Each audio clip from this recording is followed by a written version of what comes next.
First of all, if you're here hoping to find similarities between the movie Sirens of the Deep and Sapkowski's story A Little Sacrifice, I'm sorry, but you're off track. You would find more in The Little Mermaid if Scuttle used a fork as a weapon. Does that make Sapkowski's story perfect? No, it's not, and in fact, in the end of the video, we're going to analyze its critical points. So, spoiler alert for both the movie and the book. Welcome back to my channel. Today we're finally talking about The Witcher, and we start off with one of the most beautiful stories written by Sapkowski, A Little Sacrifice, which you can find in the collection The Sword of Destiny. I just want to remind you that you can find my books in ebook and paperback on Amazon, Odyssey to Trappist 1 and The Cult of the Endeavor. If you like science fiction, please check them out. Links in the description. You can find here more of my books, but these are still in Italian. The only ones I translated into English are this one. I'm going to translate the others as well. Today we are talking about the animated movie The Sirens of the Deep, recently released on Netflix, and spoiler, the connection to the original story is questionable, to be kind. Now, to list every single difference between the film and the book, it would take a whole week. So today we just focus on the one that really matters, the changes that twist the plot, rewrite the characters and overtune the central themes of the story. Ready? Let's get started. The beginning of a story is crucial. It's the first scene that lays the foundation for the story's tone, themes and identity. That's why many action and adventurous films begin in medias res. James Bond rushes through the streets in an adrenaline-fueled chase. Indiana Jones retrieves an artifact to the cry of "It should be in a museum!" A Little Sacrifice, however, begins in a very different way. In the opening scenes, Geralt acts as a translator between Agloval and Shinats, immediately placing their love conflict in the center of the story. There is no unbridled action, but dense dialogues, because the actual heart of the story is not political or an epic battle, but the tension between Agloval and Shinats, which is reflected in the tension between Geralt and Essi. And here comes The Sirens of the Deep, which completely upset this balance. The movie opens not with a delicate dynamic between the characters, but with a spectacular fight against a random monster, followed by the introduction of two warring factions. From the first scene, it is clear that the focus has been shifted away from the intimate story of relationship and personal choices to the story of a political conflict and wartime tension. The change is so radical that even the title has been changed. The small sacrifice that gives the story its name and its narrative heart in the original becomes a mere romantic subplot relegated to the margins, and that of all the creative liberties taken by showrunner Lauren Isrick and the screenwriters Mike Ostrovsky and Rai Benjamin is perhaps the greatest sin, because when you change the very core message of a work, everything else inevitably comes crashing down. And considering who worked on the show, let's face it, it's no surprise. The consequences of this rewrite are everywhere. Agloval and Shinats, who are the most important characters in the story after Geralt, Essi and Jaskier, are pushed aside and overshadowed by completely new characters, like King Oswald, Zelest and Melusina, characters that did not even exist in the original tale. And in the case of Zelest, that technically existed, he was transformed so hard with all his contrived connections with Jaskier that he's just another character with the same name. Perhaps the writers thought Prince Agloval had to be son of a king, ignoring the fact that Prince is just another noble title. Yes, son of kings usually have the title, but so do a lot of other people. It is equated to a duke, depending on what historical era and places you are in. For example, the Principality of Monaco doesn't have a king, it has a prince, which is the highest office in the state. And actually the story takes place in Bremerwood, the capital of the Principality of Bremerwood. I mean, it's an oversight that shows how little they understood of the original material. And actually it shows how they understood the original material but ignored it. But the biggest problem is the whole balance of the story. The original story intertwined philosophy and romance with a sparkling action, while here we have an action movie with some vague hints of deeper themes. To compensate, they have thrown Essi and Jaskier into the middle of the action, making them participate in events for which they are totally unsuited. In the narrative, neither of them ever wields a weapon. They are bards, they are musicians, not warriors. It's like taking Justin Bieber and throwing him into the arena with Chryso, the god of the arena. Makes no sense. And then there are the politics, because yes, there was a political subtext in the story, but it remained in the background, always filtered through Geralt's point of view. Here, however, we are swamped in the intrigues and machinations of King Oswald and Melusina, which are completely new character, and not only complicate the narrative, but do so in the worst way, in a confusing way. At some point it's no longer an intriguing power play, but a tangle of illogical decisions that contradict each other. Take Melusina. If her plan was to marry Agloval to become queen, why would she help Shinaz by giving her the potion? The script seems to have no internal consistency. It is as the writers took a little sacrifice and a little mermaid and shook them without a logic and served the result with a sprinkling of chaos. The language of the mermaids puzzled me. In theory it should have been melodious, instead it sounds dissonant. Also, they kept it short, switching to English almost immediately, and not consistently. With Agloval and Shinaz, they alternate between the two languages without a clear logic, with mutual understanding working at a snail pace. The result? Geralt's role as a translator, the crucial element of the story, is simply not put in the background, it is pushed in third or fourth place, and practically disappears. And that is a real shame, for Sapkowski had turned what might have seemed a limitation, Geralt forced to repeat every line of the lovers, into a strength. The way he translated their words, modulating them according to context and his personal filter, enriched the scene and added depth to the characters. And then there is the matter of the octopus. In the story, Geralt only mentioned it to scare the sailor and prevent them from capturing Shinaz and put her in an aquarium. He is clearly taunting the humans, using their fear to stop them. But in the movie, they decided to take that line literally and put a real octopus there, without Geralt bringing it up as an excuse. This overly didactic reading of the story misses one of the most interesting facts of Geralt's character, his ability to manipulate the situation with cunning and irony rather than with a sword. And then we come to the most absurd moment, the scene where Melusina starts singing while preparing a potion that allows Shinaz to take the form of her beloved. This scene is so similar to Disney's The Little Mermaid that it almost made me physically ill. But it gets worse! In the world of The Witcher, the language of the mermaids is a sung version of the ancient language, the language of the elves. Mermaids always sing. So what is the point of including a song in the most mundane Disney sense? If their language is already a song, then every sentence they utter is technically a song, and there should be no distinction. Sapkowski was clearly inspired by Andersen's The Little Mermaid when he wrote A Little Sacrifice, and this is something he often does. Draw on fairy tales and folklore to reinvent them in his own way. In fact, Jaskier openly quotes the fairy tale plots in the story, citing it as the inspiration for one of his ballads. But Sapkowski's greatness lies precisely in breaking away from those original sources, in transforming the inspiration in something new, unique, with his own identity. The movie, on the other hand, does the exact opposite.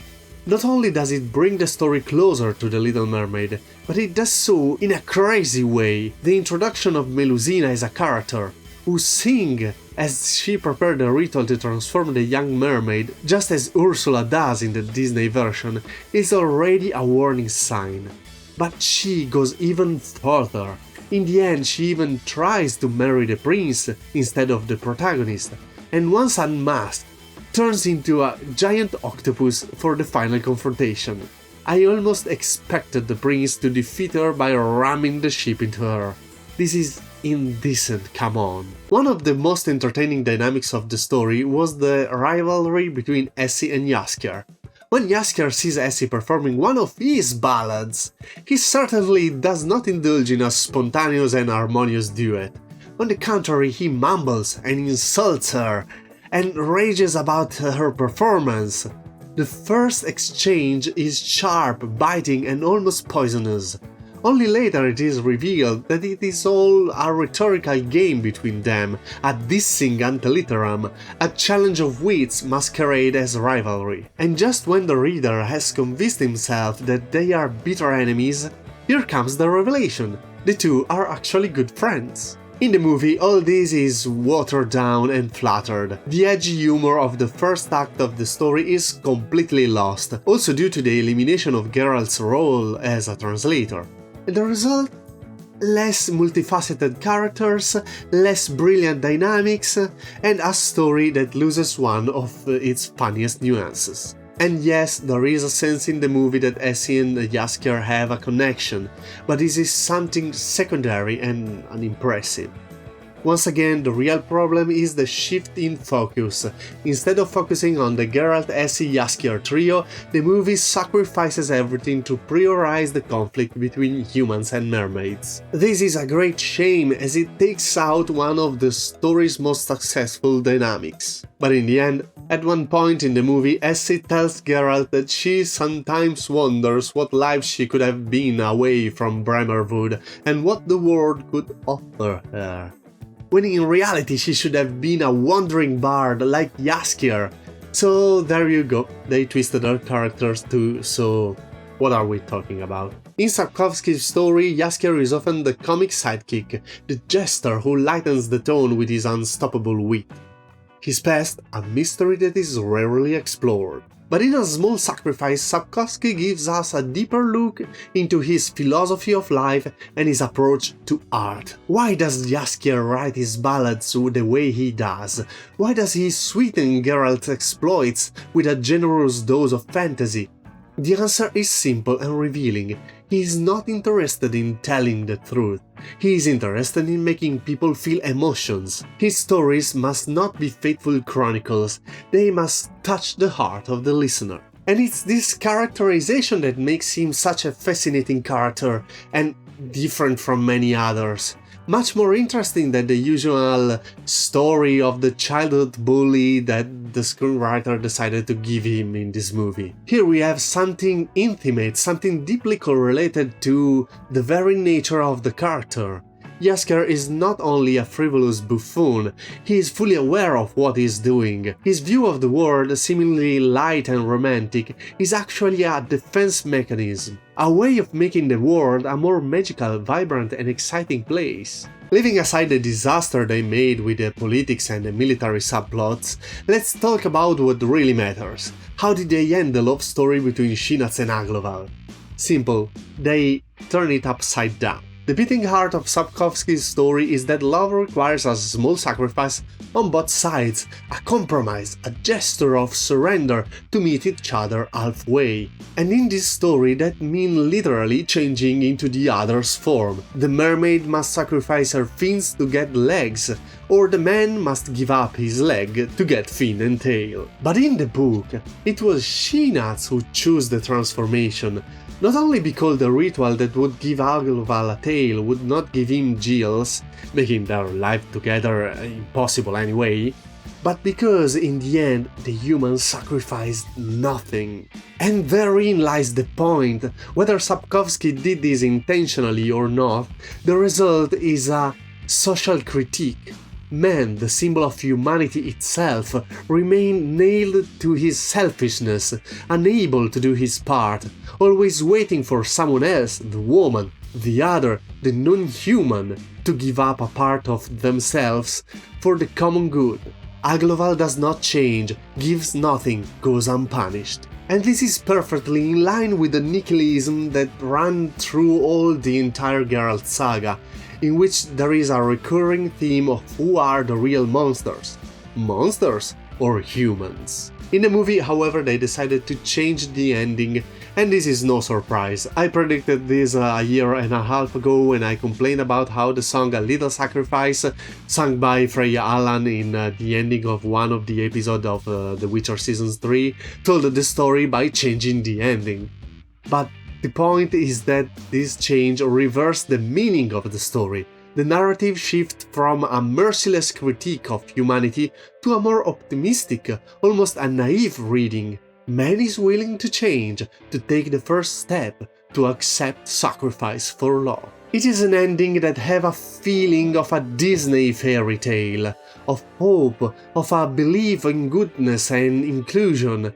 But it is also an ending that turns away from the harsh reality.